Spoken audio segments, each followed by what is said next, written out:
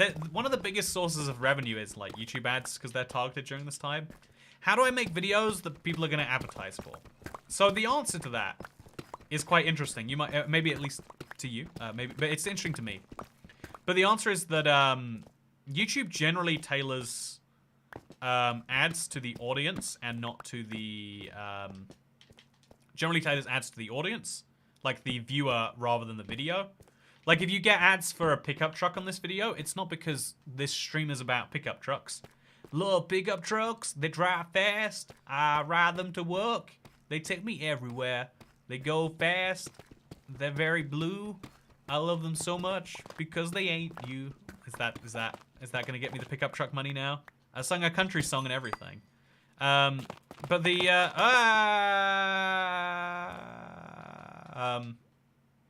okay, so where I wanted to place my beacon, there is a lot of lava. That is a problem. That's a big problem. So, the good news is we're going to be destroying more obsidian. The bad news is we're going to be destroying a lot more obsidian.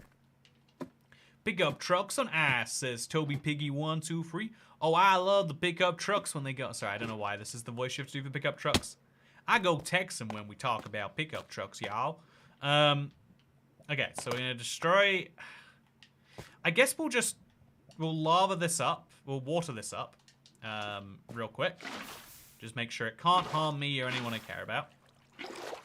And then we'll make a 3x3 hole around this. Yeah, honestly though, I should whitelist my ad block for this channel. Says so Sonic loves Ruby loves Sonic too.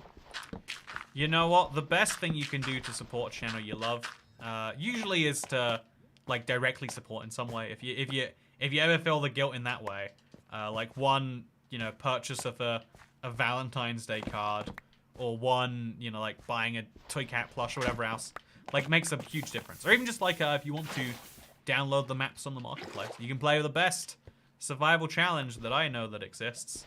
Yeah, that's one of the things you can do. So let's go ahead and let's build this now. I'm using diamond blocks just to be a little different to normal.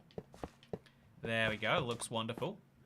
And then we're going to put it in, because we're about to have to do obsidian, so there's even more need for this right now. Go in, place some haste, and there we go.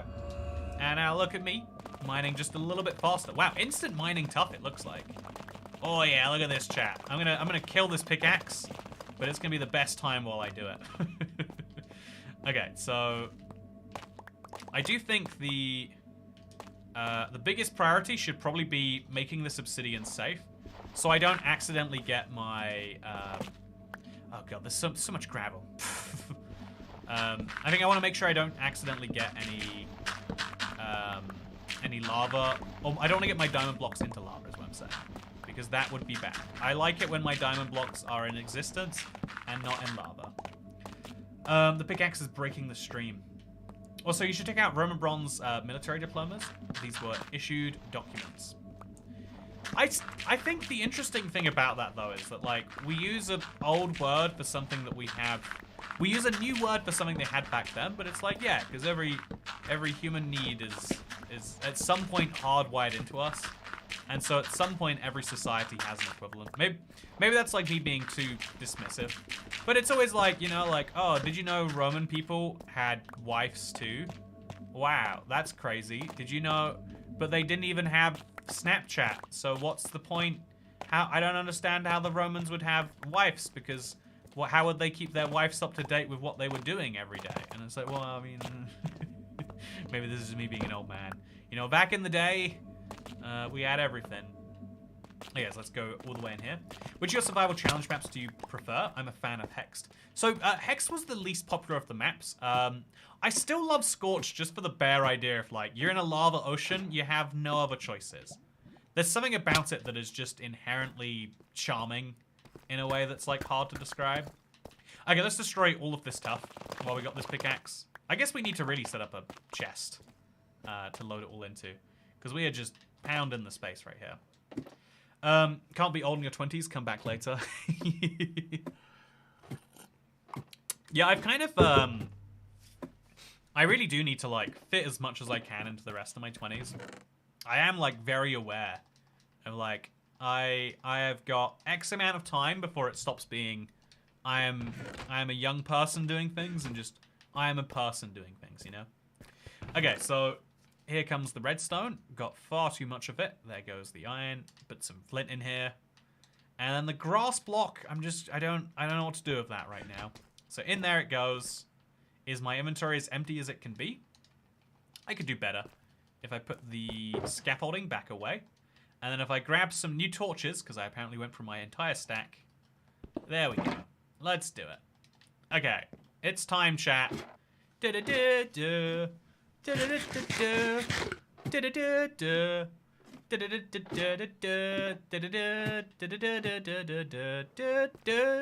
time for me to finally go crazy on these tough blocks.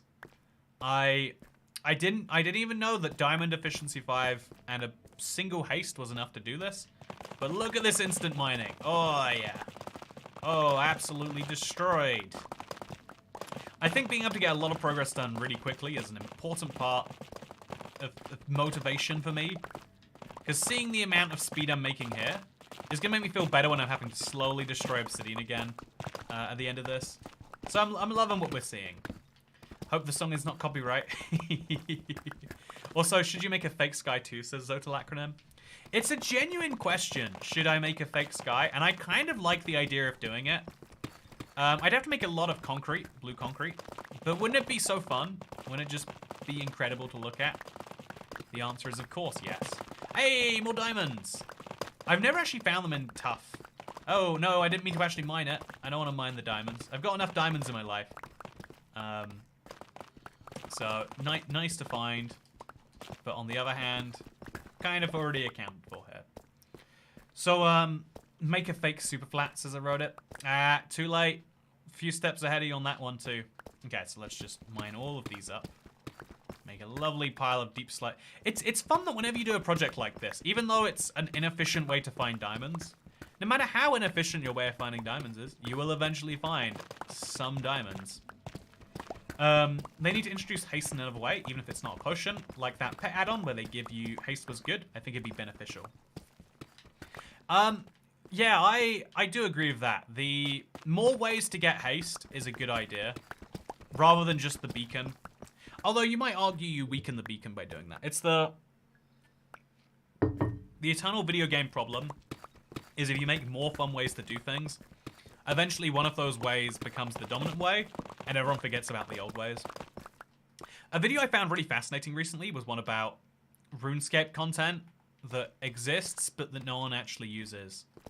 And there's so many examples of that when you're playing the game that you think about, where you're like, I've never heard anyone talk about or seen this recommended in a guide, because it just doesn't make sense for anyone. Like, it was added years ago, and then it just sits there awkwardly. It's kind of fun to me that stuff like that exists. Like, every game isn't going to just make everything perfect all the time. gonna make lots of not perfect things too. I think that's like the third time I've referenced RuneScape in the last couple streams. You can tell I've been teetering the edge of going back. It's like I'm like an addict who's like, you know, just one more hit. That's all I need. I'd feel so good after it. And I'm gonna be like, no, don't do this to yourself. You've got a job. You got responsibilities. You can't do this to yourself. In the next live stream tomorrow, still digging, because I'll definitely watch, says Toby Piggy 123. I think we'll be finished with this project by today. It's looking less likely right now, sure. But now I've got my beacon set up, and I've got this progress happening at this speed. I think you might just change your mind. I mean, maybe we'll see. So now mine this all the way back to the center. But yeah, you can see we made a lot of progress, and we're gonna make a lot more. Girl Scout cookies and RuneScape addiction. You know, I'm very... Also, I have an ancient RuneScape account. Yeah, I have I have one too. I've not played the, like, I have an account for the new game, I guess you'd call it, RuneScape 3. But it's always old RuneScape that makes me want to play it again. New RuneScape just doesn't hit that spot in the same way, you know? Sad reality, but a real reality. Yeah, what do you reckon, chat? Do you think we could make a skybox here? It's a fun idea, right? Also, houses under houses are the best houses, says Looney. Thank you, I totally agree. I was thinking that we should leave space in the future so that, you know, when Minecraft lowers the height limit, which or I guess raises the height floor, lowers the height floor. I don't know how you'd say it. It'd be fun if there was more stuff. Do you think they'll do that eventually? Because I do think it just makes sense, right? It just makes sense. Also, we haven't even gotten to the actual build yet. Yeah, you're right. I'm doing building in negative space right now, which is to say, I am destroying blocks. My favorite part of any project. Happening right here, right now. Artificial skyblock sounds fun and ambitious. Yeah, it would be a surprisingly hard thing to pull off. I guess you really have to start early if you're going to do an artificial skyblocks. Like, I have to do it like now, where I can actually see the ceiling. Because already from like over here, it's kind of tricky. Yeah, I guess that's one of the big problems in it. Maybe the fake skybox can be just above the house and around it. Caves and Cliffs Part 2, lol. Theoretically, they could make the axis minus 30 to plus 30, though they'd have to redefine how chunks work. I think, wait, minus 30 meters to plus 30 meters? Surely, how do you mean that? It already goes from minus 30 to plus 30. I think the Nether should have deep slate analog with a lower world bottom. Yeah, the weirdest missed opportunity is not making the Nether or the End take advantage of the height limit. And it wasn't until recently that I learned that it was fully intentional. It's not that they forgot. They're like, yeah, it makes the 3 dimensions different. But it's like, imagine what you could do with an underbelly to the Nether. Like, if there is an update that they could do with a V2 version of, Nether update V2, heck yeah. Also, hello, Toycat. Hope you're having a great day, says Brittany. Thank you. I hope I'm having a great day too. I'm doing my best. I've been looking forward to this all day. Like I've had a big intention of working on this house under the house. It's a big destruction project, so I've been looking forward to on that level. And so it's cool to see it slowly coming together and taking shape. It is a sad reality that I'm realizing now. I'm 2 hours in. I think I'm coming to that slow realization that, like, yep, I put more time into this, but it's still going to take more time yet than that.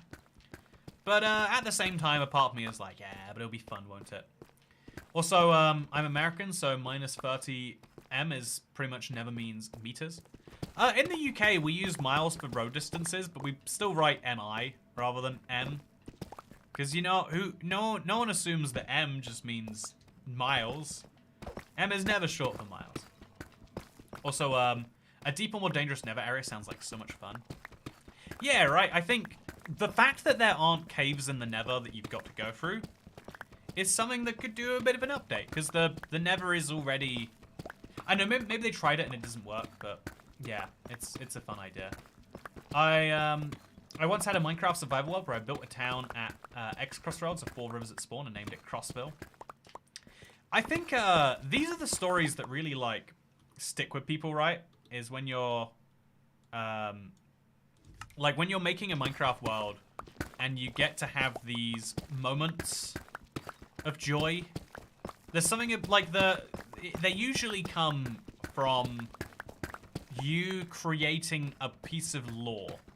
Like, lore is something that fascinates us all, learning more about the world, like some depth to stories. I think, honestly, the Lord of the Rings guy, Tolkien, he liked making lore more than he liked writing books. The books were entirely secondary to everything else. If the end was really vertical, I think it'd be really unique and lead to lots of traveling, especially with more unique travel methods for the end specifically. I don't know, like, I do think that the end is the hardest dimension to make vertical, because where would you add the verticality? Like, really high up or really low down? I could kind of see it being like, the Mario Odyssey level, where you jump off the edge of the map and you find, like, a secret side level. Also, hello, Amelia! I'm glad to see you in this stream. Hope you have a wonderful Monday, and start to your week in general. It's not often we stream on a Monday, huh? Also, I wonder if my video went live. Let's see what... I'm curious about it, chat. So it's one of the bigger videos of this week, but I went through every single... Oh, there we go. Yeah, we got it. So, yeah, I think it's real fun. Paying real money for its disable achievements. Also, why did they remove the way to create world as a 256 by 256? Oh, it was really buggy by the end, Toby Piggy. So I played 100 days in one of those old style worlds, and you can tell, like, oof, this does not work correctly. By the end of it. Also, every time you say, hello, I'm ibxtoycat, it makes my day. That's one of those spam bot comments, unearthly right there. I'm glad to see it, but it's also confusing. But yeah, I think one of the most satisfying parts of a project is when you finally start to feel it coming together. And I feel like I'm getting bits of that right now. I'm trying to... I sometimes try to, like, maximize it myself. Also, I've decided, okay, I don't think I said this out loud yet, but if I want to make a fake skybox, the easiest way for me to do that would be to remove these blocks here, and then to, like, remove like, I can't do it right now without jumping for the ceiling, so I'm going to raise the ceiling if I make a skybox. But I think a skybox should be a priority after I finished it, rather than before. Like, you've got to make a, like, I don't know, minimum viable product or something like that. It's a fun idea. It feels strange that I've been watching you for almost a decade, says Frozen. You know, what's made you want to watch the channel for almost a decade straight, Frozen, then? You know, if it feels weird, confront what it is that makes you want to stay subscribed. You know, is it inertia? That's, I'd hope not, but maybe that's true. Or is there something about this that you feel is special? Maybe just the time you've spent, maybe... something more than that? Tell me the deal. Would love to hear it. But yeah, I have been looking forward to this all day. I think this I think a good project does that to you though, right? There are some things that you just you know, it doesn't even feel like you need to do them, but it's like they need to be done so bad that you're like, yes, I will get this done. And even when it breaks an entire pickaxe, oh yeah, we've really gone through this whole one right here. Even when it breaks a whole pickaxe, you've got to do this. Okay. There we go. We're at minus 42 compared to the very bottom here, so we're making good progress. I could even just, like, before finishing the whole box, start building the house early, maybe. Do you think that's a good idea, chat? I think at this point it's mostly the community and parasocial relationships since I don't play Minecraft like I used to, says Dan Marsh. It is, we have, again, I say this a lot, but we have one of the coolest communities of people here. Like, genuinely thoughtful people, unlike many of the other places you find. A lot of people benefit from making their subscribers the angriest people in the world. But I feel like it's different here. Speaking of different here, thank you, Angsty Melon, for becoming a channel member. Welcome to the club. Hope you're doing wonderfully today. Yeah, members are one of the biggest things that make me really feel good about this streaming thing. Like, some days... you know, you get to the end and you're like, oh, I'm exhausted. But having, like, something to show for it is great. And again, I mean mentally exhausted. I mean, like, socially exhausted maybe is the right word. So thank you for giving me some of that, Angsty Melon. I'm sorry to hear that you're so angsty, and also that you're a melon. But I'm happy that you're a melon in my stream. Enjoy the new green name. And access to Toycat Bathing in Iron Brew. which I know is what you really want. I became a member partially because I want to support second channel content. Oh, awesome. Yeah, I hope you've been seeing the stuff that's been going on there. It's been fun to make. It'd be cool if you could build the underground house mirrored, so upside down, says Inge. I think the upside down is a fun idea. Like, I think this is the fun thing, right? Because this is Houseception, we can now, we have to take people's expectations and we have to warp it in some way. And so some people figured the best way to do that is, like, build it upside down or mirrored. Actually, I kind of like mirrored a little bit, but, oh, what if I built everything mirrored? Oh, yeah, okay, you know, I was gonna make a whole point about how we're not gonna do that. But actually, isn't that a cool idea? What if we mirror, because if I'm gonna build a few more things down there, what if we mirror it all? So it's just all slightly offset. Oh, yeah, that makes me feel uncomfortable. But also, you know, wouldn't that be fun to see? The answer is yeah. Yeah, I also, the only reason I want to become a member is for Toycat Baby and Iron Bruce's Frozewin. I hope you get it one day. I believe in you. One day you will become a member. You will get to watch me bathe in Iron Brew. Upside down house is going to be in the sky above the original. Yeah, that'd be the best way to do it. It'd make it block the least amount of air, probably, too. But yeah, I think that'd be fun to include that down here. Also, look at the amount of stuff we've got here. Let's go get a new pickaxe, and then we'll come back and get it rest. What's next in the Bathes in series? Yoo-hoo. The next time I live in a country that's not the UK, I'll bathe in their national liquid. If I go live in Ireland again, I'll bathe in some Guinness. If I go live in, I don't know, like, what other national drinks are there in the world, even? German beer. Oh, that'd be bad. But yeah, we'll make sure it's good. House upside down makes the basement a fit the next house above instead of a ladder down to nowhere.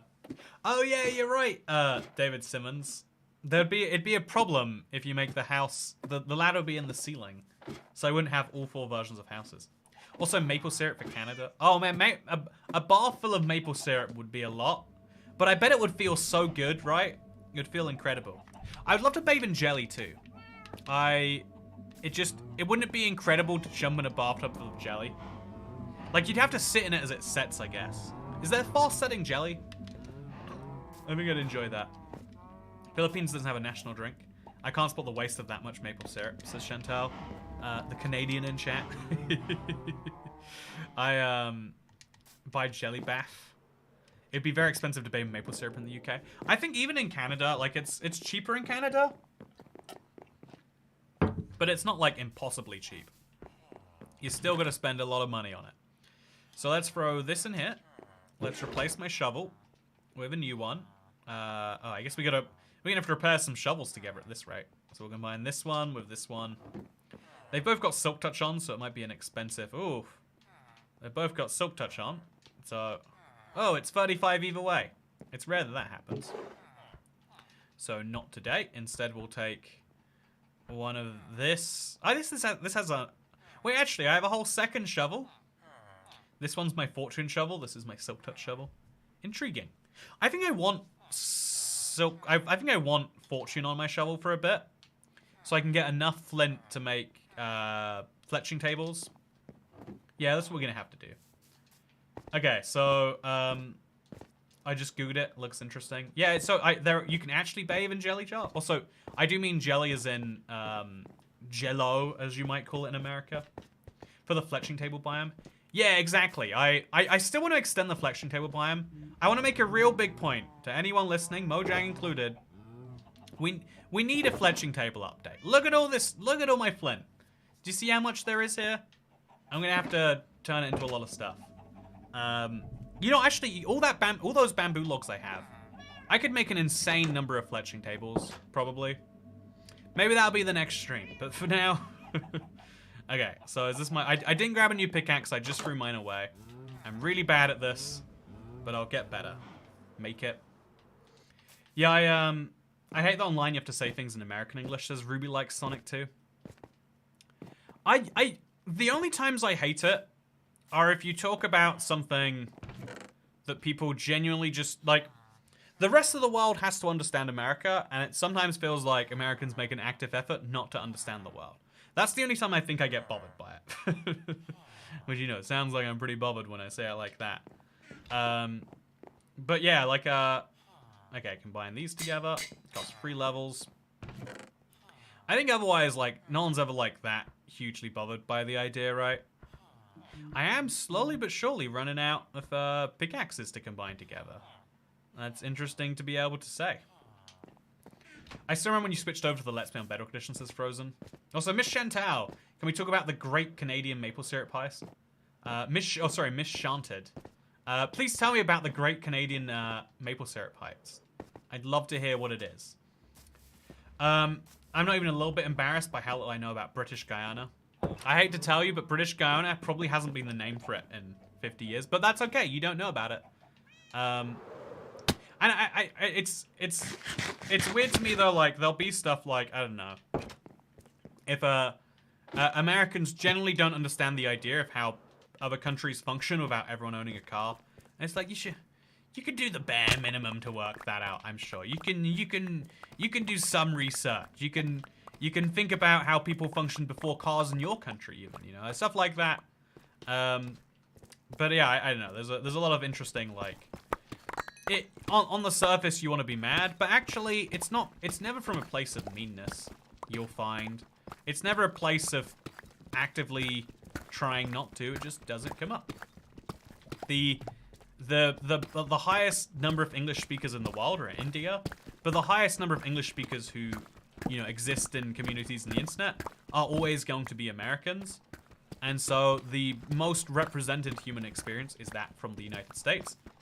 Also, over $18 million was stolen from Quebec in like 2012, says Miss Shanted. Who buy? Did they catch the people?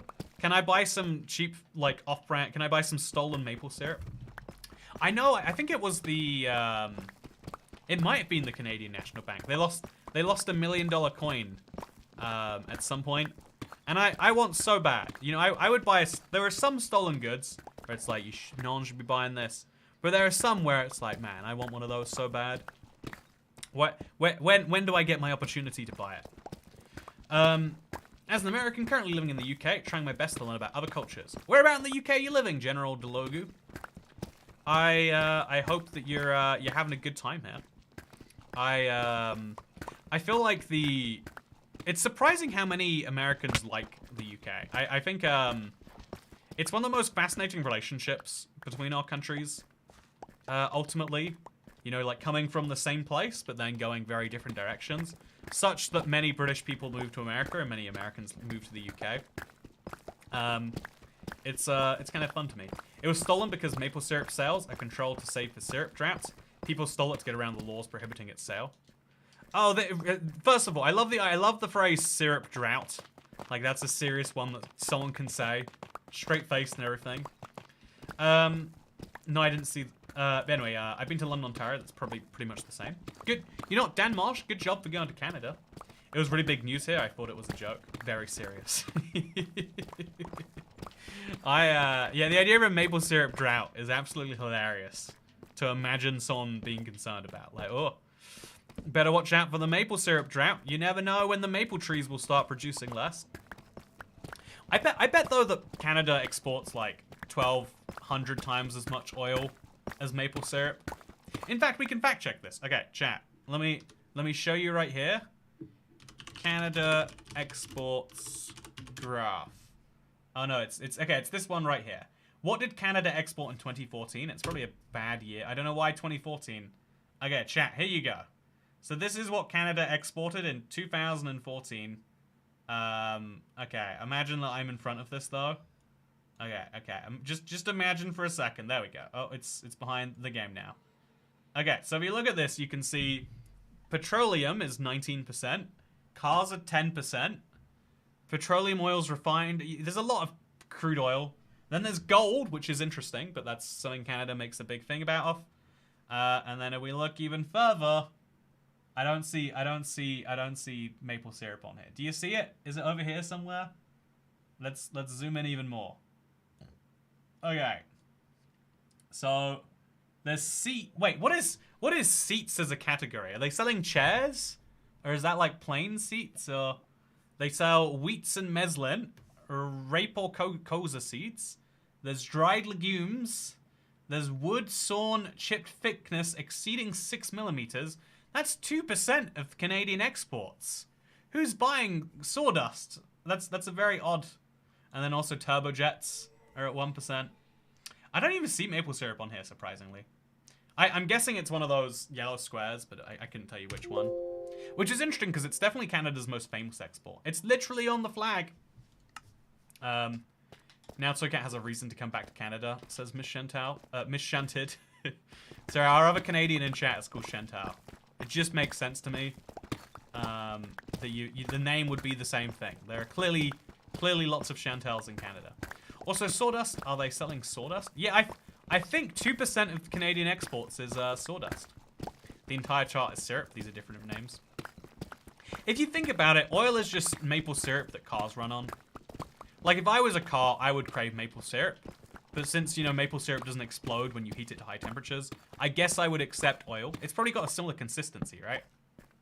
Like, petrol is a very niche product. Wait, I've never actually experienced oil itself. I imagine it's quite oily, but I don't have too much else to say. My name is Chantel too, says Miss Shanted. Oh, that's interesting. It's fun to see. Which part of Canada are you from? It's a big country, as I understand it.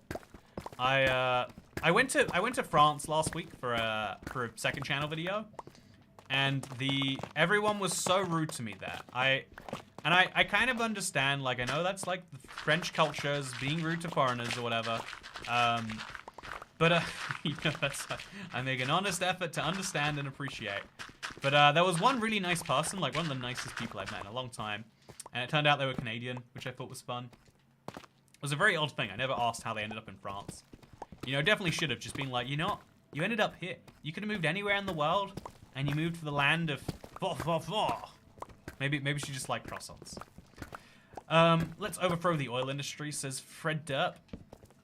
It is funny how oil is like the world's biggest villains. And I kind of understand that it should be on the one hand because, like, you know, in the same way that cigarette companies are seen as evil. Also Nova Scotia, but I lived in B something S and MB. Manitoba. Lived on all the western ones. Oh, that's fun. Good to see you on the stream. Also, what was the decision to build a house under a house under a house, says Diggin' Truths? Well, you see, if you want to dig into the truth today, long story short, right? I finished my house under my house, and you know, immediately started getting comments like, now build a house under that one. And I thought, ha ha ha. But then I started to think, wouldn't that be silly though? Wouldn't it be just perfectly silly to have a house under the house? Under the house? The answer is yes, of course. Moving to France because you just really like croissants as a mood. It's impossible to live without oil, says Quaglust. Yeah, I think that's the problem, is every evil company in the world... I take a responsibility... I take a view that is very different to most people, which is, like, it's very trendy to say now that companies are responsible for all of the world's evils, and it's all businesses that cause it. It's like, but no, I think those businesses are catering to individual wants and needs. Like, have you ever been to, like, I don't know, what's a generic big business? You ever been to Starbucks and they, like, pee in your coffee and then slap you in the face and say your mother never loved you anyway on the way out? I haven't been to that Starbucks, if so. You know, like, the whole goal is, like, working out what people want and working out cost-effective ways to provide it. That's the general move for big businesses. And the idea of, like, oh yeah, well, it's the companies causing it, is just a way to say, I want to be able to consume as much as I want, but I don't want to feel bad about it. It's like, no, the whole thing is you should feel bad. We should work out ways to reduce our consumption, because if we consume less, then there'll be, you know, like, less demand for it, and the companies will have to make other things. It's like the whole, like, I don't know, if everyone decided tomorrow they want an electric car, ignore the problems of the grid or whatever else. Like, just say everyone wants to do it. If everyone decided that tomorrow, then, like, good luck trying to sell people petrol. And vice versa. If everyone wanted to have, like, green energy, but no one wanted to get... An electric car is a weird niche example. Like, it's only 15% of emissions. But use it as a micro case for the overall thing. Then, like, if everyone still uses a petrol car and needs that petrol car to get to their job, then no matter how much you want to, you can't decide to stop using it. And that's kind of the fundamental issue there. Toycat, I died because I didn't wear gold and forgot piglins killed me. Pro tip, don't do that. It's bad. It's bad for your health outcomes and your soul if you do. Okay, so let's put some redstone away. Just in that lovely chest there. And let's go. Does the pea coffee taste good, says Nihilist? Yeah, that's a good point. If the pea coffee tasted good, maybe people wouldn't mind that Starbucks peed in their drink. It's the emotional invalidation that I think would hurt more. You know, being told that you're not worth anything. It's not what consumers want these days. You know, we're very big on the idea of making sure that we make people feel like they matter. Which maybe, can you blame a business? Imagine if people said, like, some people actually do. It's, you ever heard the phrase, like, oh yeah, it's people wanting participation trophies or whatever? Like, they're mad that people want all this validation.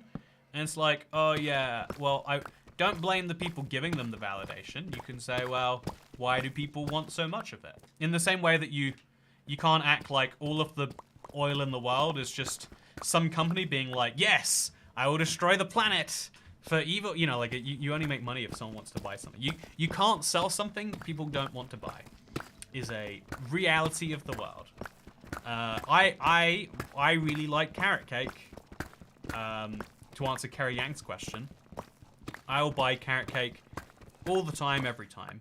And if there's a lot of people making carrot cake by, I don't know, like punching orangutans, if it turns out that the orange in the carrot cake is not actually carrots, but it's like orangutan hairs, and they have to torture them to death because it only tastes good when an orangutan cries, then it's partially their fault for doing that secretly. But also, when I find out about that, it's partially my fault for just buying it anyway and not saying, I only want to buy orangutan-free coffee, carrot cake. Anyway, do we have a favorite donut, says Kaiko9? Yeah. Good question. Sorry, it's my favorite answer to any question. So are you considering making a scaled up version of the house, like 16 by 16 for every block? I've seen someone do that in creative before. It would be pointless to do in survival though. ETA for when the Toycat drunk at the bar vlog. Very, very funny idea. The closest thing you can get is, I did a third channel video that was trying a margarita from every bar in Vegas, or every casino in Vegas. Had a lot of fun with that video, I have to say. If you break your legs, it's hard to cook orangutan. You know, that's a useful tip right there. If you break your legs, it's hard to... Also, Toycat saying a ridiculous project in survival is pointless. I think, like, something you have to think about. Okay, I want to make a point, and I'm going to do it right here, because the world is obsessed with AI art and its implications for the human race right now. A lot of people, especially artists, are saying, like, what is going to be the point of any art? The whole point is the human connection. But I take the view that people can always tell, like, computer, like, you know, manufactured versus crafted. When someone puts all of the effort into making something, generally people can spot that a lot more than they can spot, you know, something else. Like, when watching this right now, you're probably getting more value than watching one of those, like, generic automated channels of the voice that goes, what is something that you regretted very big? I work at a warehouse. And, you know, like, one of those, like, I can't do the robot voice quite well because I'm not a robot. Also, isn't there quite a few restaurants where you get insulted? Yeah, but they never actually go too deep. They don't tell you that your parents will never love you and that you're gonna die alone or anything. Which is a good idea for a restaurant, right? Like, the mental breakdown restaurant. Our goal is that you leave here unable to physically do anything tomorrow. But anyway, what's your limit and what does and doesn't count when it comes to cheating on your world? I made a video about this before, Whiteman JJ, if you're curious. But anyway, so we're talking about AIR. In the world of you know, artificial intelligence creating art, we have this big curiosity about like, oh, what's going to be the point of any real recordings or real art? And it's a scary thought to think about. But also, if you think about Minecraft, we have a similar equivalent of this. When creative mode first came out, a lot of people were very resistant to the idea, because until that point, everything that was made by hand placing every single block. And so, you know, the same was true when commands came out for Java that allowed people to place mass blocks. It removed, and you know, all the tools like amulets and all these things that came out, they removed the block by block nature of Minecraft, one of the things that is like a strict rule within the game itself. And so, even though people were saying like, yeah, what's the point in placing blocks by hand anymore? What actually happened, and this is fascinating to me, is that we started to appreciate survival builds more because they weren't done in creative. There were some things that you can do in creative. There's some things you can do with commands much, much easier. But there are some things which aren't substantially easier to do in creative. And those things are what's interesting to see. Even the things that you could have easily done in creative, knowing someone did it painfully in survival, if you have a reason to trust them, is important. So trust becomes more important when there are powerful tools. In the same way that, like, you know, anyone on the internet can be fake.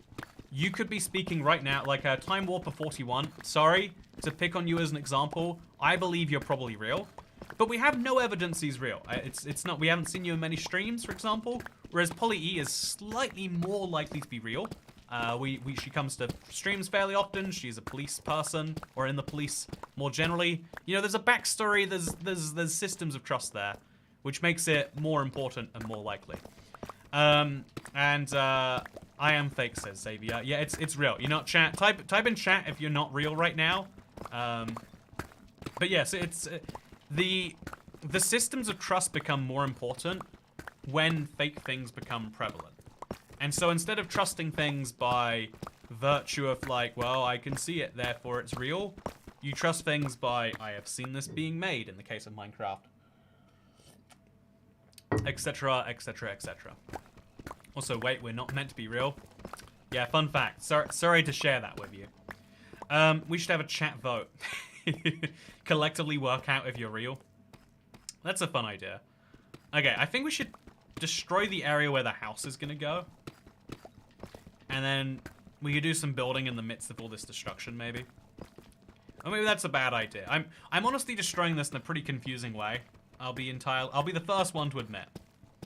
I just wanna understand what I'm doing at least a little bit. Okay, so up here, this is where the big area of prior destruction goes.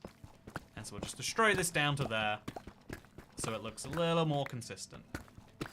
Or maybe not consistent. I like the feeling of having progress, so much so that I'll cheat myself mid-build. But yes, I think something interesting that happened with Minecraft, though, is even though creative mode did come out, even though commands did come out, the most skilled people, generally, like, again, I speak to a lot of Minecraft Marketplace team people. Not all of them are hostile towards me. Some of them are quite nice. And a lot of them have said time and time again, the best builders that they hire come from the console edition. Everyone on console edition had to learn how to focus on the block by block. And because there's something about making things on the macro scale that makes you worse at the micro scale. It's, like, no matter how good McDonald's is, it's never going to be as good as someone who puts a lot of individual attention into a burger to make sure it's just right. McDonald's is good, it's perfectible, it's replaceable, but there is something about, you know, like, more attention and effort which we actively crave. This is true for doctors too. Even though I don't believe in the pseudoscience that is alternative medicine, people like it because the doctors behind it put so much thought and effort into you.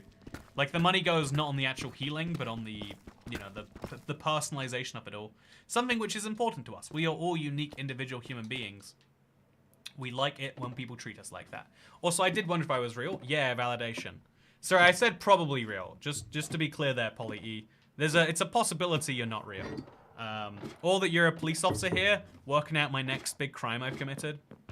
I saw an interview of a McDonald's head chef. He said he could have a 4-star restaurant someplace, but McDonald's is actually a challenge. I don't actually doubt that. I do think that there is a lot more... the challenges at a McDonald's are genuinely an entirely different type. But also that would make you... They're more like business challenges, right? In the same way... You know how I made this joke many times about how I wish I could play Minecraft all day, and people are like, don't you have the closest job to that? But actually, no, I have to think about and put lots of effort into the, if you believe me. There's a lot of my time that's spent working out what video people would like to see and how that works, looking at stats, and there's a lot of data that has to be diving into. And so, even when I'm playing Minecraft for videos, it's not really playing Minecraft. There are some videos where I get to do that, thankfully. There are also a lot of videos where it's like, oh yeah, this is, like I made a video just today. The most recent video I worked on was about what to do when you die in Minecraft. And it's like, yeah, we have to specifically theme that around some sub-chapters, which is what we do. Also, I have mental illness and I feel unreal. Depersonalization sucks, says Carlisle Victor. I think it's weird, if it makes you feel any better, I think a lot of people feel kind of disconnected from their person sometimes. Like, whenever I see, even though I like Minecraft streaming, because like, oh yeah, it's the fun bit of, I get to play Minecraft as I'm doing what I'm doing. Thank you for letting me live my dream, internet. But also, I look at myself in the camera. Look at me in this bottom left over here. That's me? I don't feel like that. That doesn't feel like an accurate representation of me. I don't know how I should look different, but that's not what I'm pretty sure I'm not that. I mean, I must be that, clearly. Is this just me, internet? Is like, looking in a mirror, it's hard to, there's always a moment of like, ooh, is that definitely me? It's getting more and more common to feel dissociation and depersonalization, but probably not to the extreme I do. It's good people can relate, makes me feel less alone. Are you real, says Polly? Am I real? I'm not sure. I've never been 100% sure if I'm real, and I still am not. You know, I think therefore I am is a good heuristic for this, right? Like, well, if I can think, I must be real. But that's what all of the not real people think too. It doesn't mean you can trust those people. Also, regarding companies are doing what we pay them to, sometimes they forbid super users from sustainable use. Phones, for example, have security keys in them for Netflix, etc. They expire and become e-waste. Yeah, so there are lots of cases where producers make things that are explicitly against the consumer's interests. That is an interesting point too. But that only works for really manufactured products. And it is still to say that you need a smartphone, right? You couldn't say smartphone companies have to stop making smartphones. They have to stop making smartphones the way that they are. And hypothetically, if, I don't know, those chips make it like harder to negotiate deals with, you might have to pay a few cents more, which people wouldn't do under normal market conditions. But that's still a different discussion to saying, yeah, smartphone manufacturers are basically the ones responsible for everyone being addicted to phones. It's like, no, if there were no more phones produced today, if we could ban the creation of them, people would still get addicted to TikTok. There would be a huge black market for the latest gen iPhones and Samsungs. They would go up in value because people would desperately be seeking them. If you want to make everything worse, just think about the fact that everything we experience is interpreted through our brains and senses, therefore everything could be fake and we wouldn't know. Yeah, there's a, what's the brain in the vat experiment. You have no idea if your brain is in your body right now, or if it's in a vat or a VR machine or whatever you want to call it, that's being fed all of the sensory information that you're experiencing. We simplify down that what you experience through your senses is the real world, but that's not a perfectly true way to understand it, because that's not true. You know, if you want to have a little crisis right now, if you feel like, you know, just a little cheeky crisis midstream, it's something you could think about. Also, he's getting closer to bedrock, says Command Pre. It's exciting. So this is the bottom layer that I need the whole thing to be at. And we're getting pretty darn close to it. I am very excited. I am very, very excited, I have to say. So, is this real life or is this just fantasy? A little bit of both, probably. Also, that sounds conspiratorial. Yeah, it's basically, the play, it's the very common thought about the fact that there is a difference between what is, what is widely understood and what is possible. That's why it might sound like a conspiracy to you. It's entirely not. It's a thought experiment. Like, hopefully you're not taking it to be like, oh, am I definitely not real then? You're probably real. Hate to tell you. Midstream crisis happens to everyone, says Plume. Is this what you come here for? But yeah, there are lots of places where what could be true is different to what is expected to be true. And one such example just so happens to be you don't know for sure that what your senses are telling you is real. It could in fact just be something being fed to you from the environment that you're actually in. Because, yeah. Also, when are you going to build the replica house above your house, says Abed Islam? By the way, thank you for that information earlier. I am excited. I'm terrified about knowing, though, because now I have to... Oh, man, look at that. So much lapis. Now I'm worried about if I accidentally share it. I mean, I'm not going to, but I've got to worry about, like... If it does come out publicly, now I'm going to have more marketplace people be like, oh, can't believe that you're sharing this. Like, it's just because it's been leaked somewhere. But, yeah, it seems in general marketplace people are good at not leaking stuff. Lapis of Fortune 3 is crazy after the latest update. Yeah, I got such a high roll there. But also, I guess, the fact that a high roll like that is possible is wild. Yeah, also, Xavier, I'm going to ask one more time so it's not spamming. I think it's a weird... I feel uncomfortable about the height question. I think it's one of those things...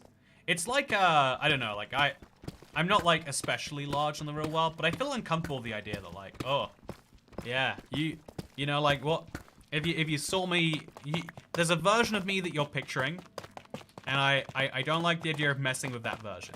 I have no idea why. Maybe it's doing everyone a disservice, but it makes me feel strange. New challenge, Toycat uses stone tools to dig out his house under a house under a house. It'll just be a few blocks of bedrock. Sorry, I apologize. Nothing wrong. Thank you. I just wanted to let you know it was a not undeliberate decision. He's taller than he looks on screen, but he's skinnier. Ah, thank you, Dan Marsh. Yeah, I'm the tallest, skinniest person around. Is the recommended render distance ever accurate? For me, it's too large or too small. I have no idea how Minecraft comes up with it. It's a really good question. Also, if you have maxed pissed pick and haste. I can't say the word pick without saying pissed, apparently. And haste too, you can mine deep slate if your block is at max reach. Interesting. Useful to know. You can make a whole mega beacon down here. But yeah, you can see it's coming along real nicely, right, chat? I think so, at least. Now, let's put some blocks away. Not in here, but in here. Or maybe in here, I think, is the next one I'm filling. Yeah, there we go. Just put a ton of that in there. And then also some lapis. We'll turn this into some blocks or something. Interesting mental block. Okay, so now I'm going to take some of the cobbled deep slate, and I'm going to build the top of this layer that's going to exist. So somewhere around, like, here, let's say. Yeah, like there and there. Everything above this is going to be filled with deep slate. And then below it is where we're going to have the... Oh, is this correct? No, this is correct.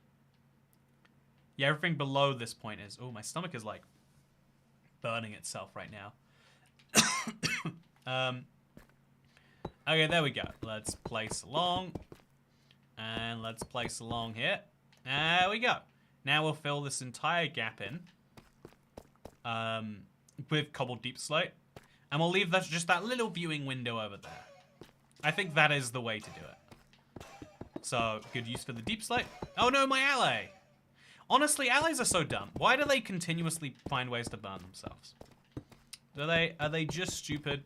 Is that the scoop? Also, how is it that you, should I duplicate some allies, make a whole farm of them down here? Also, with the amount of water you drink, you would be haste too.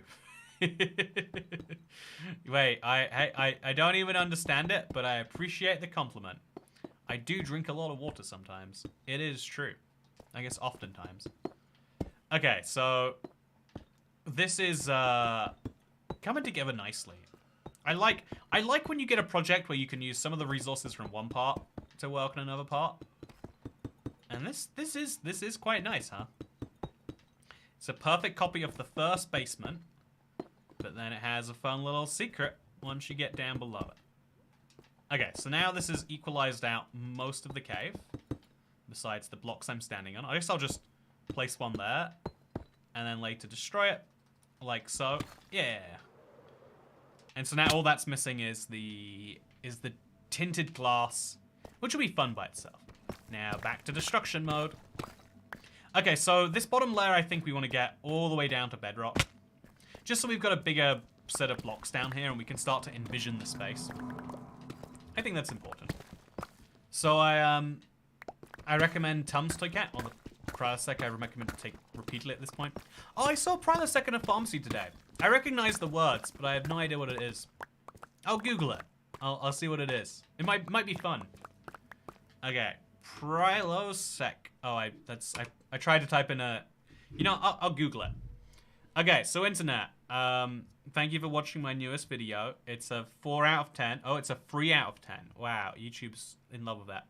Prilosec. The medication helps to heal acid damage to the stomach and esophagus, helps prevent ulcers, and may prevent cancer of the... Oh, I don't want cancer of the esophagus. Omezapropol. Okay, Prilosec, UK. What's it called here? Omezapropan. Pro-calm control. For effective relief of heartburn and acid reflux. Seems like expensive thing. Pretty sure Prilosec is a Pokemon. So, Cat, use Xbox control on PC, don't you? I'll give you a clue. I do. More and more often I've been playing with a keyboard and mouse. Just because okay, honestly, this is a minor rant, internet. But it's okay, because I've got the solution to it now. My new PC has just come. But my PC just randomly breaks so frequently now. Like, so my controller driver, I have to just turn it on and off, like my controller connector, like once a week. So it's a pain. I'll try and play Minecraft for controller. Doesn't work. My Stream Deck fully resets once a month or so. Like, I'm just so done with the issues. So I've got a new PC, and I'm going to be very, very careful with it. Or maybe I don't need to be. Maybe everything works great. Because, yeah, if I have some crashing issues, I'd be very upset. Cancer is crab in ancient Greek. Thank you for the lesson in ancient Greek. Don't know if I'm ever going to need it, but it's nice to know if I do. I'll be sorted. Yeah, I built a futuristic port city in Minecraft Creative once, almost all of it block by block. Oh, that's awesome. See, Time Warper 41, that's a cool idea. I want to see it, but also it could be fake, because I don't know you yet. I hope I get to know you better, because it's cool, you're building fun things in Minecraft. Sounds like you'll fit right along with the stream. But yeah, I've almost made this little square come down to bedrock now. And we can almost picture exactly where the house is going to go. It's going to be fun. So yeah, the plan was, or the plan is, maybe we could say still. I'm going to build, oh, more diamonds. Fun. So this is going to take me into my ocean, I think. Or onto my, my wooden path. So there's going to be some wood here. And then there's going to be some stone slabs. And then over there, there's going to be some stairs that lead up to the Let's Play house. I think we're going to go a little right heavy on this. I guess, honestly, because of the way this ladder's come down, if we were going right heavy, we've kind of messed that up, but that's fine. And then once we have that sorted, we can start to build the rest of it in. Also, someone should turn the Let's Play into an apocalyptic or dystopian world. You know, good idea. One of my favorite things was when I first released the Let's Play World to the public, seeing what people had done with it was a lot of fun.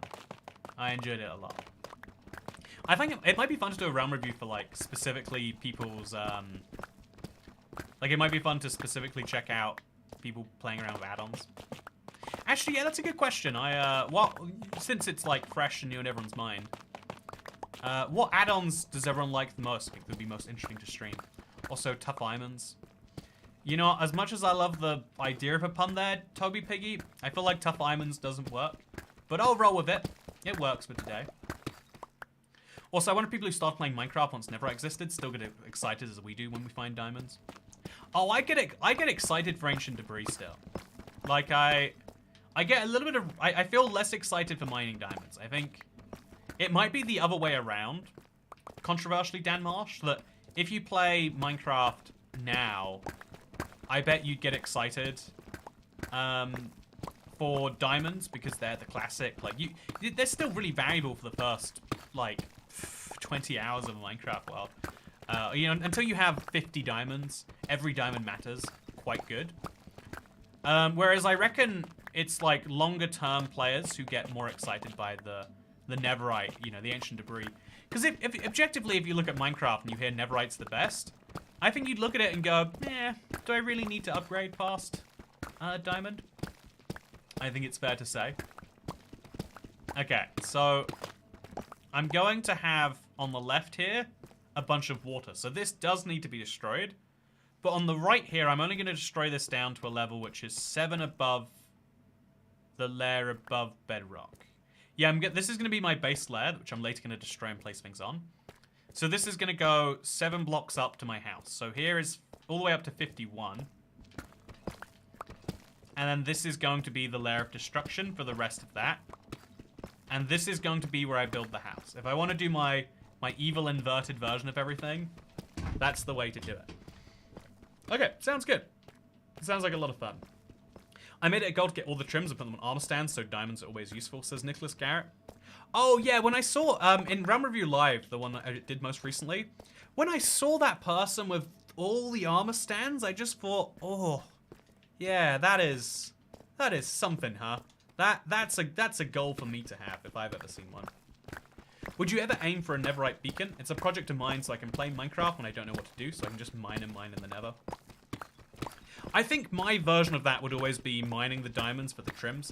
Just mining diamonds feels better. Mining in the Nether feels bad to me. I have 2 reasons why.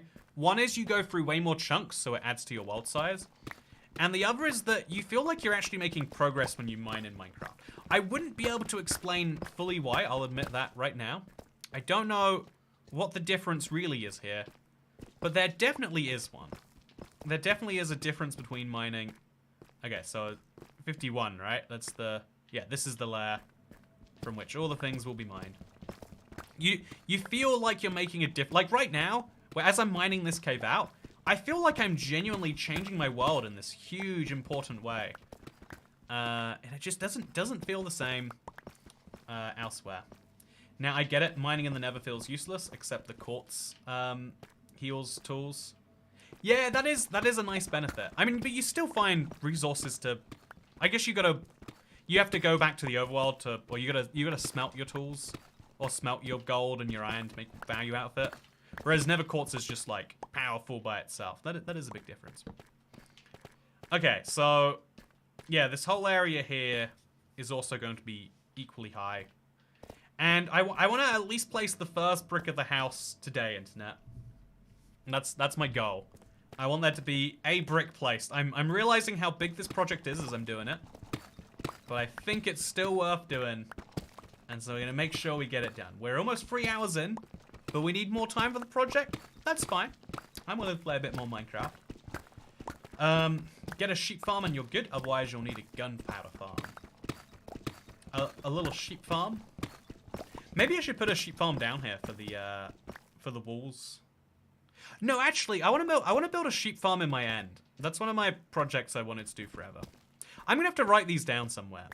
That's sheep farm in the end is a real fun idea. But yeah, I make the horse upside down so it perfectly mirrors the other one. You know what, L as hell? A lot of people are suggesting that. But personally, I think I like the idea a lot more of the inverted house. So that's what I'm leaning towards right now. Because an upside down house you can't properly appreciate. Whereas inverted just feels wrong. Like, you know, everything's flipped, mirrored, I guess you might say. And there's something about that that's just, it's just too nice. Too beautiful. Not to do. So yeah, let's keep on destroying. There's a lot of blocks here.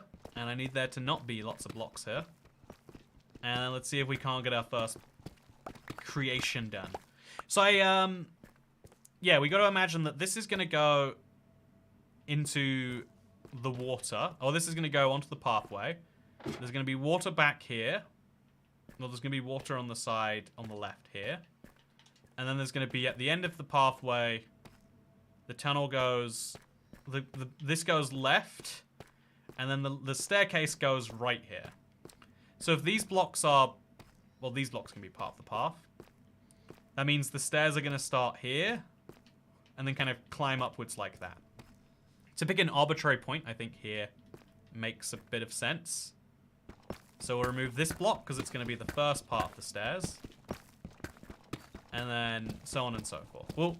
We'll make sure... Also, wow, there's so many diamonds, chat. Again, no matter what destruction project you're doing, if it goes down below the ground, you're going to end up with a lot of diamonds, it seems. Okay, so more diamonds for me. Heck yeah. In fact, let's go get the previous diamonds too. Let's properly appreciate what we've done for ourselves now. Also, let's mine all of these blocks. Make sure my current pickaxe gets the goodies for it. And then let's go up and let's get the other diamonds. Okay, lots and lots and lots of destruction going on here. Where are those diamonds? I had other diamonds, right, chat? They were in the tuff, I want to say. Maybe it was all the way down there. Oh no, I've lost the diamonds. Or I mined them and I just forgot about it. I missed quite a bit what was discussed earlier. I believe, so we related to the project, I think we made this vague decision that the house under the house needs to be the higher quality one. I've said this for a bit. Like, you could have each house get lower and lower quality, be more broken. But I want it to be like, you look at this and you say, oh, so the house under the house is really a basic idea. But I want it to be that the house under this third one is the most developed of all of them. Okay, I really need more places for these chests. Okay, you know, up here works great. If I've got the chests here anyway, I might as well take full advantage, right? And then let's move our diamond into the ender chest. Perfect place for it. And then our diamond ore into the rolling total. I have accidentally picked up 30 diamond ore while doing this, chat. It is lovely to see. The third house iteration. Yeah, and this second one's pretty nice, right? All things considered. I think we should remove the deep slate floor and put some wood here. I kept it the way it was. And it kind of looked charming like it was on bedrock before, but it could do with the upgrade. You mind the other diamonds with Silk Touch? Yeah, the best way to do it is Silk Touch, and then later have a big fortune run. That is my opinion, at least. So let's get back to destruction. Let's do it. And yeah, so the end of before the end of today's stream, we'll place the first block, maybe the door to the house. Deep slate diamond hits different. It's very pretty. Conversely, though, now when you find regular diamond, it's like meeting an old friend. It's like, oh, you again. Good to see you. How's it been? There's something special about older diamonds. Also, I bought the world of the marketplaces. Happy internet user. Have you done anything fun with it? I'd love to see if so. Post it on the Reddit. Share it with me on Twitter. Whatever you want to do. Also, I work for a large cell service carrier in the US. I hate it. Don't want to persuade people to get things they don't want. Oh, one of my biggest pains is definitely related to that. Like, I hate when a cashier is being trained to ask. Like today, while I was at the place where I found Prilosec, the cashier said, "Do you want any toothpaste with that?" And I was just like, why? Like, if I wanted toothpaste, I wouldn't just be remembering now. Clearly, there's some incentive for the you know, the employer to train you to ask this from people. Maybe some number of people forget they need toothpaste till someone asks them. But it's just such an uncomfortable thing to try and make someone do for the sake of a little, few extra toothpaste sales here and there. And it makes people like less wanting to go back somewhere, I feel like. But yeah, toycat, how many capes do you have? I'm only at 3 or 4 actually. I checked my Java capes recently. I've got a surprising number of those. But yeah, I think the other thing that was discussed, Dasher, is Dash's you know, it was definitely all about Dash while you were gone. I think Pat said her son went on a date and something fun involving that. Also, in most large ticket retailers, the seller and the salesman make a lot more money selling you insurance on the product than the product itself. Oh yeah, insurance is how you make money on basically everything. Like, to this day, my biggest regret is that I think life insurance is a scam. Because you make so much money selling life insurance. Like, if you're one of those people that believe in it, it's also great. But it's such a... Also, toycat for the low price of 16.25 USD per hour. You could end my suffering. Would you like any toothpaste with the end of your suffering, maybe? Also, all insurance kind of is, says Paul Barrett. I think that all insurance is on some level a scam. I think the two things that make it worse are when people believe the benefits are different to what they actually are. That's like one of the worst things. Because then you're buying insurance for an event that you know won't happen. Like, I don't know, people buy like flight cancellation insurance or something, thinking like, oh yeah, now if my flight gets cancelled, I'll be covered. And it's like, no, it'll pay out a fixed amount. It's great if it happens, I guess.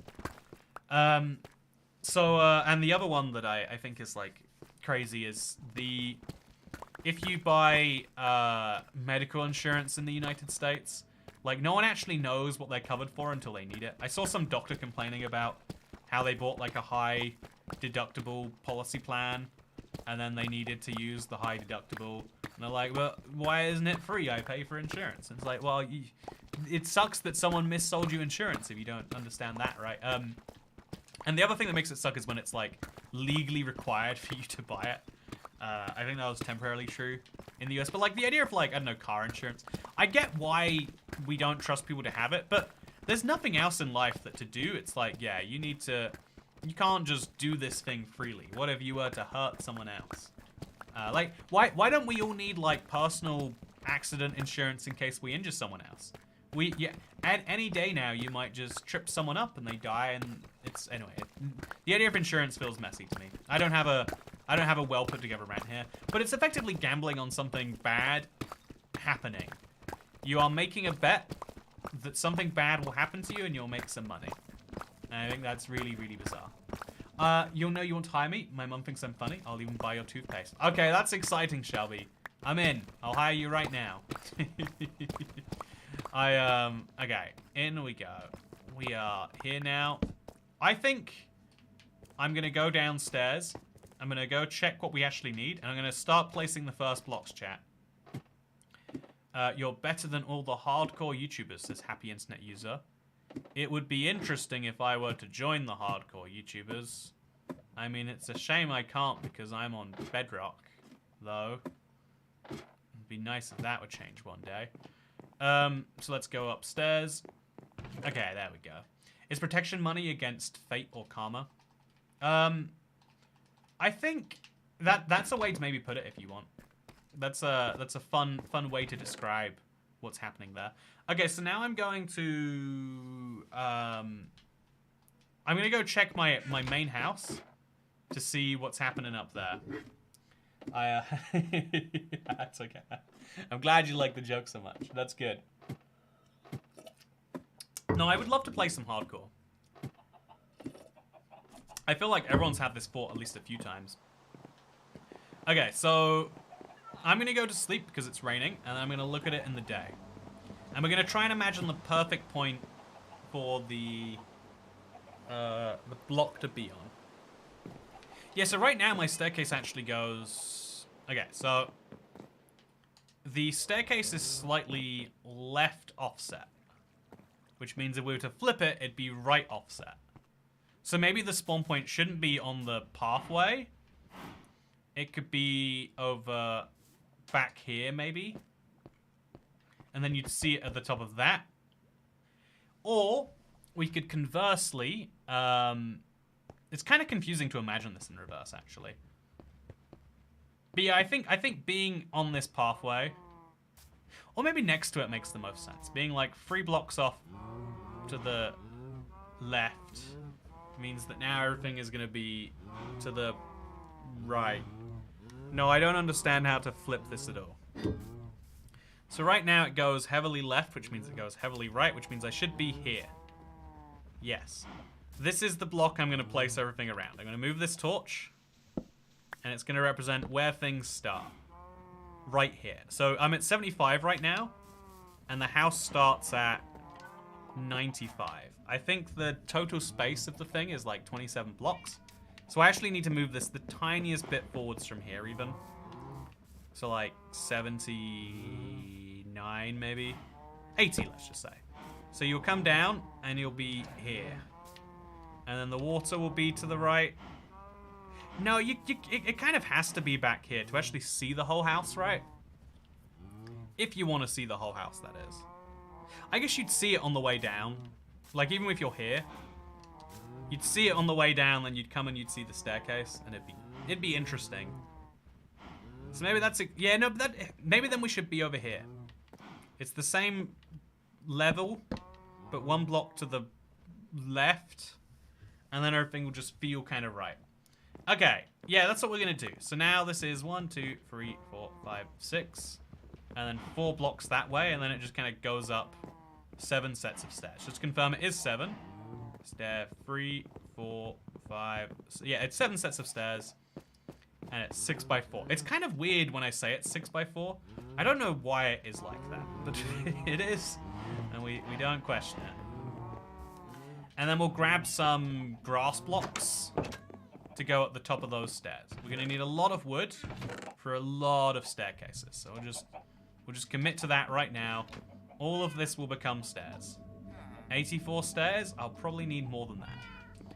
And then I'm gonna grab some grass. I hope I've got some hanging out around here. 64. I'll take a nice half of that plus 1. And let's see if we can't make something special. So if we're spawning here in the middle of the pathway, which I just think we have to do on a logical level, then going ahead of me is the second of the 6 blocks. And so there's 1 block to the left and 4 blocks to the right. Easy. I can do that. Yeah. 1 to the left, 4 to the right. Let's do it. I'm gonna get something wrong in this chat, but sometimes you gotta believe. So here's my basement house. It looks very lovely. I know we all agree on that. And then below my basement house is going to come this basement house. So I forgot how many blocks I was going to walk forward. I just worked it out, chat, but it's already gone. Did I count how many blocks I was going to walk forward? It's got to be like 5, maybe. So 1, 2, 3, 4, 5, 6. Very good progress on the whole, by the way. Thank you. I do my best to make big whole progress sometimes. Is this right? If it's not, I just have to move everything a few blocks to compensate. And that's basically no effort whatsoever. There we go. Okay, so I've placed my first blocks of the stairs that will one day lead to the house. And there's a bit of wasted destruction here. You know, if there's a bit of wasted destruction here, let's just change everything around that. Let's just... Let's have this be the first set of blocks. And this be the second. And remember, it's 6 blocks to the right here. And then there's a corner piece. And it's over here. There we go. Nice. And it's another 6 blocks. It's another few. And by just moving everything forwards the tiniest bit, I've made some problems worse, but some problems a little better. Which is all you can really ask for in life.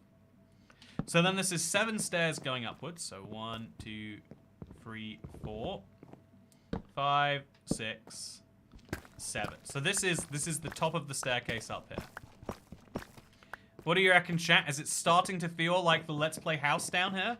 You starting to feel like you're in Let's Play land? That's the goal. So this is 4 wide. Hey, more diamonds! I can't believe just how many of those I'm coming across. I'm starting to think if you mine this deep, you're likely to find them or something. But yeah, this goes 4 wide. And then we destroy this next. Just making it all work. It's okay if the house isn't perfect. That's what makes it charming. Don't stress about dimensions and stuff. Thank you, Dasher. You know, it's a nice thing to hear when you're stressing about something, that everything will be good whether you stress or not. Okay, and we do the next layer, and so on and so forth. And then we do the next one. Okay, so that goes over here, just great. This is going over there, similarly well. And here we go, top of the staircase, finally coming in solidly. Okay, so now let's take a step back and let's appreciate, chat, what we've got here so far. Do you like it? It doesn't feel anything the same yet. I'm gonna be honest with you. I don't feel it yet. I hope that I will feel it eventually, but I do not feel it in the present moment. You should place a blick right now so you're technically done for the day. You know, I did say I'd be done when I placed the first block. But you know, we can still smooth out some of these other blocks that need to be here. So this is going to need to be at least this high. But it kind of goes down then up a little bit, so that's a whole thing. And on the left here, I'm going to start placing some water. Yeah, there's kind of like a pathway that follows that way for a bit. This will destroy it just so we can imagine where it's going to go. And then, yeah, this is weird. Also, I don't know. I think I'm feeling it. Says Nicholas Garrett. Hey, I'm glad. I'm glad someone is feeling it. It's starting to be felt. That is what matters. Again, then there's at least 2 blocks of grass. I don't know exactly how many, but it's at least 2 blocks of grass at the top of these stairs. And that is the front of the Let's Play house. Very nice. And then to the left of the stairs here, there's a bit of grass where this would be. So we're going to destroy all of this and just place some grass down. Like just, hey, more diamonds. And we'll leave the grass next to the diamonds for now. There we go. There we go. Isn't it looking nice, chat? Yeah, I think it's looking wonderfully. Destroy a few more blocks of this, because, again, having a big wall of deep slate behind something does mess with its aesthetics, just the tiniest bit. And then, oh yeah, this is real good. It's coming together, chat. It's really coming together in its own special, unique way. Curve that round there, and then curve this round there too. Okay, are we feeling it more, chat? Are you feeling it? I need someone to feel it. Also, your pickaxe is a hero. Yeah, it's times like this that I'm glad I have disposable pickaxes. You can't do this on a single pickaxe. There is no question about it. Okay, so now, this is gonna have to come down. Like, all the way down. And the space where the house is going to be. So I worked it out earlier, but I've entirely forgotten about it. Also, definitely feeling it. Okay, scammy buckets and weakland turrets. I'm glad. If you're not feeling it yet, hopefully we'll have at least a moment somewhere in here where you're like, oh, it's like the Let's Play house. It's the plan. It's the goal. It's the vision. It's the movement. Let's see if we can do it. I'd say make a lava room down here, but the bedrock will probably get in the way. Oh, it's a fun idea. Instead of having the room be made of water, have it made of lava. Just a slight cursed part of it. It wouldn't work because of my wood, though.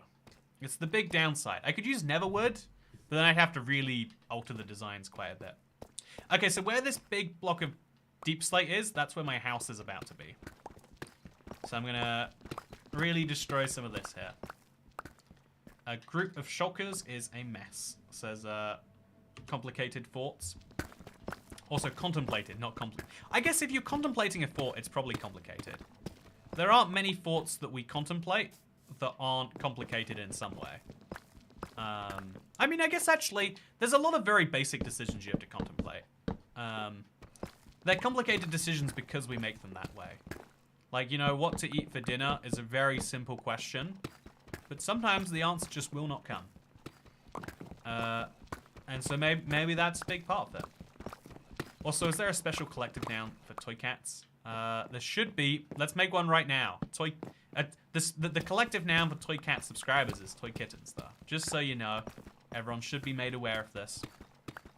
But yeah, otherwise we don't have one. Clearly we need one, though. Feeling it 100%. Never felt anything more in my life, says Shelby. You know, I'm glad to hear. I will buy your mobile phone protection plan. I'm 100% on board with that. Okay. Awesome. Yeah, funnily enough, one of my friends worked in a mobile phone calling center till recently. I think it broke them too. But it's like a good, like, job to get you into the world of jobs so that you are doing better things afterwards. Which I think a lot of, like, employers take issue with the idea of, like, starter jobs. You ever heard that there are quite a few places who will specifically not employ you if you are overqualified because it means you're just going to leave and they'll have to hire someone else? It's a fascinating concept to me. Like, if, I don't know, if Hans Zimmer comes to me and says, hey, I want to edit some Minecraft videos, do you think I'm meant to turn him down and say, no, you will go back to producing World Academy Award-winning soundtracks? What is an Academy Award? But he's going to go back to doing those things. Also, do you have house insurance? I'm not sure Extreme TNT is covered on it. Exactly, you can't trust insurance, Polly, which is exactly why I have to build a second house just in case my first one gets destroyed. You never know when it's going to happen, and so you've got to be prepared. It's just a fact. Okay, more grass blocks there. Looking pretty good to me. A few more oak stairs around here. Also looking pretty good. And, yeah, I really am loving what we're seeing right here. Also, yeah, I think now we're going to destroy the ground on which this stands, because we're later going to fill it in anyway. And hopefully, this little bit of destruction means that you'll see nothing there, which means you can picture a house. Like, chat, imagine a house at the top of those stairs. Isn't it beautiful looking? Isn't it just? But yeah, we got a lot more blocks to destroy around here, sadly. If we're gonna place a single brick block, it'll be great. Yeah, you'd be the only person who willingly bought a protection plan. It's a shame because, you know, like, I don't know, selling fear has worked for so long. But also, it's, you know, you should feel bad if you make people feel scared so that you can make money. But also, the company, not you, that is to say. You know, but you know, maybe actually you should.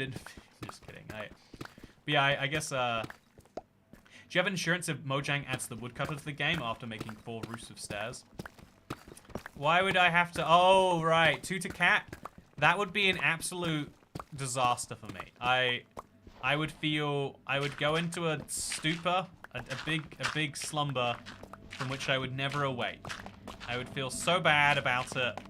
I don't think I would ever come back to Minecraft. I'd become a Fortnite YouTuber or something. Okay, watch out for that. Which, you know, really, it's my true calling in life. The Minecraft videos are just here, so I can one day transition to becoming a Fortnite YouTuber, as we all secretly desire. Okay, cover that. And come around here. Just really trying to remove as many sources of potential lava from my life as possible right here. It's a fun idea. Okay, do the same on this side. Get it all destroyed. Water it all up. And let's go. Okay, so is it now safe? No, it's not. There's so many layers to this lava. There's something going on with that. If we leave that there, we can now automatically have the obsidian create itself. And we get a little ally who'll help us do it. Very cute. I worked high-end retail. My entire picture insurance was, you should get that because stuff happens. And my sales numbers weren't that different people who had complicated pictures. That's nice to believe that ultimately, yeah, there are people who just learning about something will immediately want it. And there's people like me who, like, every time I get a rental car or any situation where insurance comes up, they'll try to sell me on, like, how bad it'd be. I had one person be like, oh yeah, this is just a sign to say that you know that's a £1,000 fee if there's even the slightest bit of damage. This is the one to sign to say that, yeah, that is per incident, and so you can pay many thousands over the cost of a car. Like, they will make up big sales pitches, and they're like, oh yeah, awesome. You know, I will eventually go use enough rental cars that the insurance I could have bought will pay for the one collision I do have. Mojang should sell insurance for creeper explosions. That's a good idea for an add-on. The creeper explosion insurance add-on. We all secretly need it in our lives, right? We all secretly need the tiniest bit of insurance. So yeah.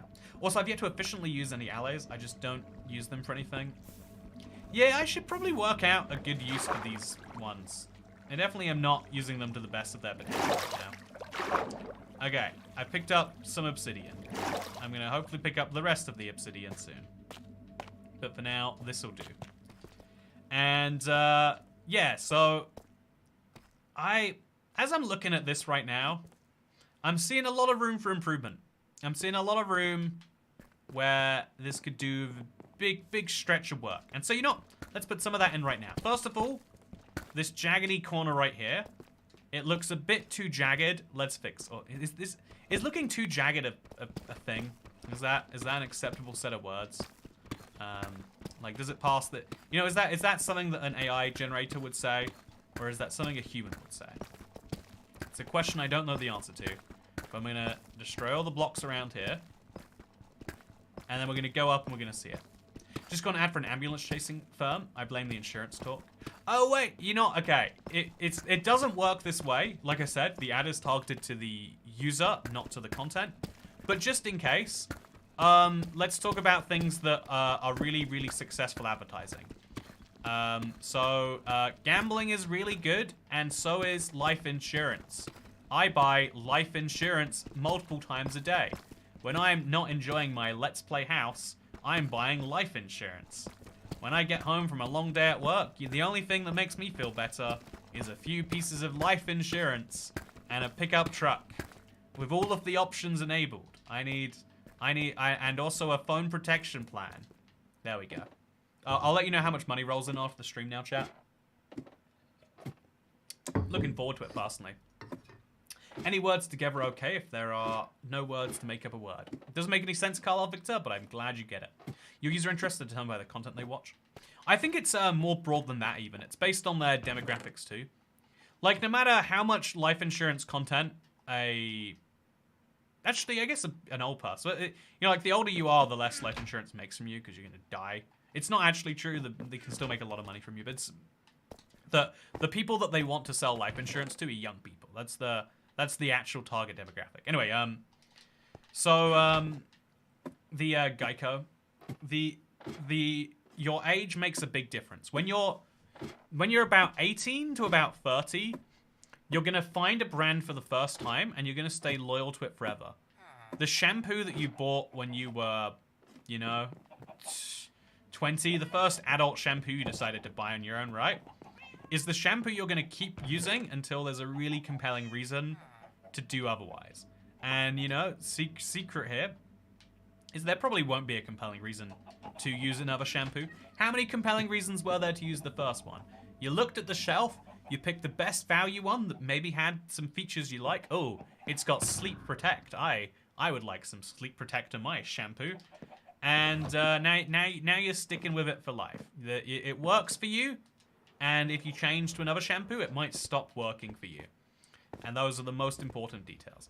Okay, so from where I'm going to come down, which is going to be over here, although I guess it should be on this side of that torch, it's going to be 2 blocks to the left for the door. Or just at the very edge. Yeah, the very edge of the staircase. Walk forwards from it, there's the door. It's 3 blocks of dirt, and then there's going to be bricks all around it. I got some bad news for you, chat. We're finally getting around. After all this time, we're finally getting around to building the door. It's gonna happen. It's very tragic, I know, but it is happening here. So we're gonna take some of the bricks from earlier. I'm gonna put this redstone somewhere in here, sure. And yeah, we are going to place the first of this on there. Also, Head and Shoulders, my homie. Everyone has a brand that they trust and are loyal to. And it's perfectly okay, I think. And, okay, let's... So if I've got a... On the block that I chose up there, there's a stone slab to my left. So down here, the smooth stone slab's going to be to my other left. We're going to take just, I don't know, 4 bricks. You know, actually, we'll take a whole one of these. You know, let's take a whole stack of bricks with it, too. Let's place some bricks. Let's go hog wild, why don't we? So down we go. The bottom of the ladder is going to have... Again, so if the stone slab was on my left before, the stone slab is going to be on my right here. And that goes some number of blocks forwards until it reaches this. Which means the other stone slab is there. Okay, chat, are you feeling it yet? Are we feeling anything? Okay, then we're going to place some more blocks. Because once we run up the staircase on this right, after 3 blocks, that is the start of the house. So now, there's going to be wood over here, which we probably should work out before anything else. I think we'll just put a stair upside down just for now. And there we go. That's the first block of the house, chat. Can you imagine a whole Let's Play house around it? I hope you can. In case you can't, let's do the legwork for you. There's meant to be windows in here somewhere, but we'll destroy them out later. There we go. That's 4 blocks each side. Now we build it 9 blocks tall. Just to make this front as realistic as can be. Hey, Sophie Hawkins! See, I don't know whether I agree with you about the shampoo, because I like to test out different shampoo to see which is the best. So this was an interesting convo to join to. Honestly, smiley face. Every time I buy a shampoo, I try a different one, and and then I conclude, oh, I should just go back to the last one that worked. It worked for me when I was a teenager, and so it probably works for me now. This might be slightly too tall, honestly, but it's fine. And then we'll go through here, and there's going to be another block. I'm not actually sure what the next block's going to be, but I'm pretty sure we have a hole there, and a hole over here. And then we got to make sure through the holes you can see the house correctly. But here we go, chat. Look at this. Okay, we're gonna go back out. We're gonna properly examine it. I'm gonna use my last stair over here. Tell me what you think, chat. Do you feel it yet? It somehow looks less feelable. It looks... We're dipping closer to the uncanny valley. I've got so much destruction left to do here, and my pickaxe is dead, which is a reminder I need to go make some new ones. So I will be back destroying, in case you're curious, I will be making more of this house, but I'll be doing that most likely on Thursday. Tomorrow I'll be streaming, though. I think something fun to do with add-ons, or maybe I'll be making the fletching table biome. I'm looking forward to it, or maybe I'll just give up on all that and continue my house streams. I had a fun time today. I hope you did too. I made a whole beacon and everything. Honestly, yeah, this is... You can see the cave needs some work, but it's very, very close, right? You can also hopefully see that. I think it's going to need a bit more space, like forwards and to the right in here. And then I'm going to have to make like a cow pit over there or something. But yeah, I hope you all enjoyed today's stream. Thank you to Sophie Hawkins for the last tip of the stream. Thank you to everyone who became a member, who supports on any stream ever, because I enjoyed your presence. It was my favorite presence. And, oh, we've got a lot of ladders in here. I've also got the trapdoor, which I can finally place.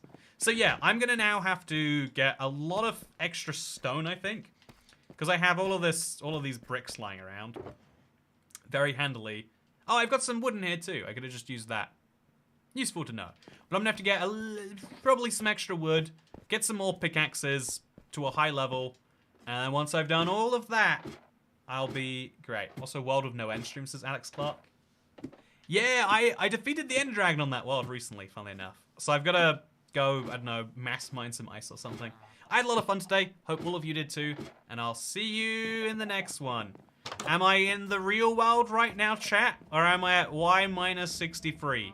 If you think you can tell now, You won't be able to soon, that's for sure. Thank you for watching. Hope you all enjoyed. I'm really looking forward to continuing this next time. Like right now, I'm like, I can get some more stone slabs ready. I can get some more of this. Slowly but surely, I'll make a whole inverted world down there. But for now, goodbye.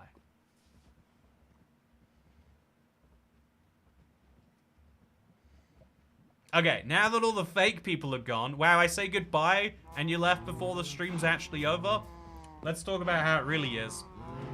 Glad I finally drank the lemon drink, but that was probably what was responsible for my stomach pain. So just remember, don't steal drinks from someone else's fridge without checking when it expires or something like that.